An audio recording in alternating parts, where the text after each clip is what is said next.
What's going on, everyone? Welcome to the channel. My name is John. In this video and on this channel, we talk about wealth, personal finance, how to track your expenses, and how to make better and smarter financial decisions. Today's video, we're going to talk about home buyers' regret. So let's get into it. In 2022, we purchased our first townhome, and it's 2025 and our home has not gained any equity. Nothing at all. I could go into this. I'm still so mad at myself about this. I actually got my real estate license and I was going to be a realtor. Anyways, I was the one that was the realtor for our purchase. My broker was not helpful at all. Not at all. I made such a big financial mistake. I mean, clearly, right? We have no equity in our home. We overpaid completely. Broker didn't care. She got a nice cut off of our sale. So many things went wrong, like so many things. I still can't get over it. I'm talking about it. It's 2025. I'm still not over it. I could do a whole series of like this, but it's insane. Anyone have any advice on how to get over these things? Because don't know how to forgive myself for this financial mistake. All right, so first of all, she bought the house in 2022. It's 2025. She's owned the home for 3 years. That's not really long enough. Just based on the time period, 3 years is not really long enough for a home to really go up drastically in value. It usually takes maybe 7-10 years to get any real value out of, any real capital or equity into your home, unless you do like forced equity where you make improvements like kitchen and bathrooms and floors and roof and those things. Yeah, it's going to take more than 3 years. Granted, in 2022 when she purchased, she probably got an incredible interest rate, which is probably somewhere in the low 3s to maybe high 2s depending on her credit score. So she probably got very great interest rate on the home. She may have like she said, she may have overpaid for the home because it was 2022, and back then people were doing crazy things to buy houses. They were avoiding inspections. They were avoiding a lot of different things in order to just be the person who gets the seller's approval to buy the home and gets their offer accepted by the seller. So people were doing crazy things and paying more than the asking price of a home. And then on top of that, she says she has her real estate license. She used her commission as collateral for the down payment, and her broker wasn't much help towards the transaction. But in regards to that, it doesn't sound like she's actually doing real estate full time, and it sounds like she had recently gotten her real estate license, so her broker wasn't much help. Well, yeah, you really haven't been a real estate agent for long enough to earn your broker's support in the transaction and to support you during your transaction and help you out. So not much of a surprise there. You bought the house in 2022. Say you're that person. You have more than likely an incredible interest rate, and you're probably doing decent enough in equity, or you're just at break even for your house right now. If it was me, I'd keep the house as long as I can still afford to make the payments and afford the repairs and afford the expenses on the home. Keep the house, keep making the payments, think about selling it in another 3 or 5 years. So my husband and I, we bought our house in 2022, and we're going to share with you guys one of our biggest regrets in buying this house. And there's a lot. Yeah, there's a lot. Just one main one. One main one? This is a marshmallows. I think it has nothing to do with the buying process. I think it has to do with like after. And that was saying yes to like almost every single person that came to our door selling like their product. That was like the worst thing ever, and I honestly regret every single purchase. Honestly. So how much in debt did you get because of that? Over $10,000 just from people knocking on our door selling product. And we were almost in debt like another $3,000 on top of it for certain cameras. And I'm happy that we did not go through with it, because I honestly just regret every single thing, honestly. For me, I think one of the biggest regrets is putting such a big down payment. No, how yeah. Like, I feel like there's ways around it. Like, I mean, yeah, the first time home buyers one, there's that one we could have used. But I feel like we put such a big down payment down just to have still an FHA loan instead of having the conventional loan. Like, I just feel like we didn't speak up for ourselves enough to like push for a conventional loan when we deserved and we should have gotten a conventional loan. No. Like we should have Right. had a conventional loan for how much that we put down. So yeah, I think that. And another one, oh well, basically what comes with that is like not having a realtor that like speaks up for you.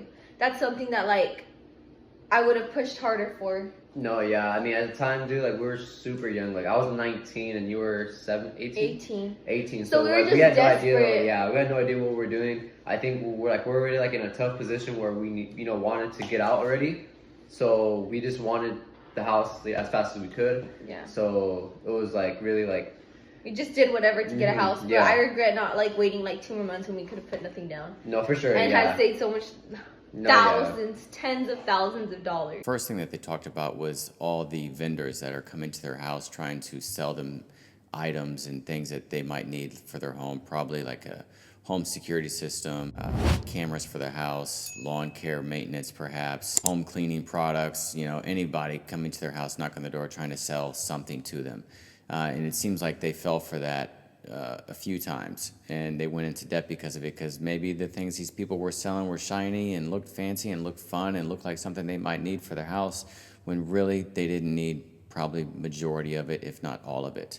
So that's just their own fault for not being disciplined with their money and just falling for the trap of spending money. Second thing they talk about is putting down such a large down payment, but still only being approved for an FHA loan. I'm not too sure about how that could have happened, because if they were able to put down, say, 20% or at least 10%, they could have been approved for a conventional loan, but they got an FHA loan. So it just sounds like this couple didn't have a whole lot of support, a whole lot of guidance, or anyone to really go to and speak to other than the real estate agent and probably the lender, and they might have gotten jerked around a little bit during the process. I'm in the process of buying my very first house as a 28-year-old with no kids. I'm not married. I am in a relationship.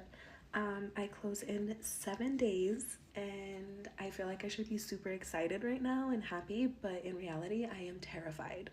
And I am so nervous, and I want to back out, but it is literally way too late in the process for me to back out. And I've missed my last chance to do that. And so now I am just like sitting here and regretting my decision, but we're just gonna have to make it work. We're gonna have to figure it out. And yeah, I'm gonna be house poor. Like, I don't know how I'm gonna afford food. I don't know how I'm gonna afford gas. I don't know what I'm doing. Who let me do this? So the story with both these girls is they both have buyer's remorse, and they're also afraid of the liability, responsibility that they're about to take on. Owning a home is a huge responsibility. You are responsible for that house, and when something goes down and something breaks, sometimes they're just small repairs and cost nothing really to get them fixed. But if it's something big, that can be a painful bill to swallow and painful expense to have to pay for it. No doubt it does happen. I've purchased 2 homes before. I've purchased one, sold one, purchased a new one, and during purchases, I was nervous as hell. I was terrified. I was nervous. I was like, what am I doing? I'm taking on a huge responsibility that I'm not familiar with. I have to pay this. This isn't something you can skip out and not pay. I mean, you could, but you'd ruin yourself financially if you just dipped out from paying your mortgage. Foreclosure or a short sale, just not something you want to go through. Yes, you're taking on huge responsibility, and you're going to be nervous, you're going to be afraid. And if you're making a smart decision and you can afford this decision and you did your numbers correctly, you're going to be okay through the end of this. Many millennials regret buying homes. This is why it's important for you to run your numbers so that you don't end up house poor. Let me show you what I mean. What you can qualify for and what you can comfortably afford is sometimes 2 different things. So if you make $100,000, the typical debt to income ratio a lender is going to use when qualifying you is about 40%. That gives you $40,000 divided by 12 months, gives you a monthly allowance of $3,333 if you have no debt. So you could buy probably around a $400,000 house, your payment would be around $3,300, and you would just qualify and you'd be celebrating. But the next step you must take with your family is, what is your take-home pay? If you make $100,000, your take-home pay is around what? $6,200. If your house payment without utilities or anything is $3,300, that is 53% of your net pay. This is where you're creeping into the house poor area, and you don't want to be there. But I understand your frustration because you're like, hey, I make 100 grand. How can I find anything for under 400,000? Because back in the day, the financially responsible thing to do was to have your house payment be about 30% of your net. But if that were true for someone making 100K today, they would have to buy a $240,000 home, which doesn't really exist in most places. So I understand your frustration. But when you sit down with your lender, also sit down with your family, talk with your lender, and look at your net pay so that you don't end up house poor and you can actually enjoy the home you're purchasing. All right, so this guy makes a really great point and something I want to talk about. What you can be approved for to purchase a home and what you can actually afford when you purchase a home are two totally different things. I was recently approved for a much higher priced monthly mortgage than I wanted to spend. They were basically accounting it to be 49% debt to income ratio, which is huge. I was trying to stay somewhere around 35% debt to income ratio. 30 to 35 is where my goal target was for finding a home.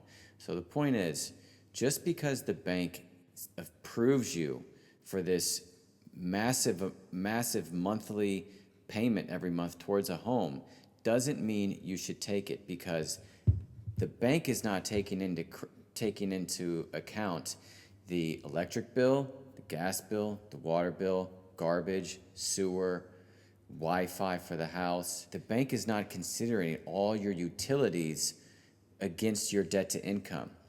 The only thing the bank is looking at for your debt to income is what is your debt expenses. So if you have a car and you have credit card debt, that plus the mortgage is all debt minus your income.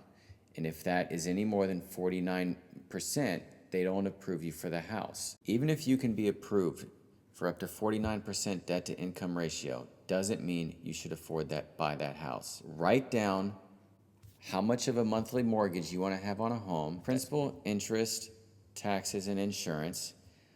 Write down what you think the electric bill is for that area, the Wi-Fi, the water, sewage, if there's gas lines. Write all that down, find out what those numbers are, and then know how much you want to spend monthly on a home. And then that is how much you can afford, because that is how much house you can afford. You have to. All right, guys, that's my video for today. I hope that you liked it. Please like, please subscribe. This is a new channel, trying to build it up, trying to get as many views, as many followers as possible. So again, thank you everyone for watching this video. I hope that you liked it. See you later.